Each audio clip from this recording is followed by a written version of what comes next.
નમસ્કાર દર્શક મિત્રો, બનાસકાંઠાના સાંસદ જ્ઞાનીબેન ઠાકોર એક સામાજિક કાર્યક્રમમાં ઉપસ્થિત રહ્યા હતા। ત્યાં તેઓએ ઠાકોર સમાજને એવી વાત કહી અને ઠાકોર સમાજ વિશે એવી વાત કહી કે જેને સાંભળી અને તમામ ઠાકોર સમાજના લોકોએ તેમને તાળીઓથી વધાવી લીધા હતા। તો જ્ઞાનીબેન ઠાકોરે ઠાકોર સમાજના આ સામાજિક કાર્યક્રમમાં કહ્યું હતું કે ઠાકોર સમાજે લોકસભાની અંદર પૂરેપૂરો સહકાર આપ્યો છે અને બીજા પણ સમાજે મને સંસદની અંદર જીતવા માટે પૂરો સપોર્ટ આપ્યો છે। તો આપણે હવે આ ઋણ ચૂકવવાનો વારો આવ્યો છે।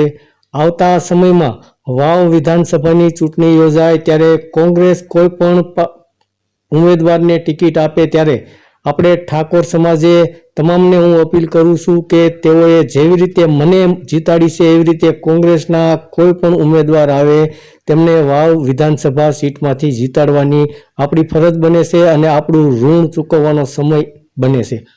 તો જ્ઞાનીબેન ઠાકોરે આવી રીતે ઠાકોર સમાજને વિનંતી કરી હતી।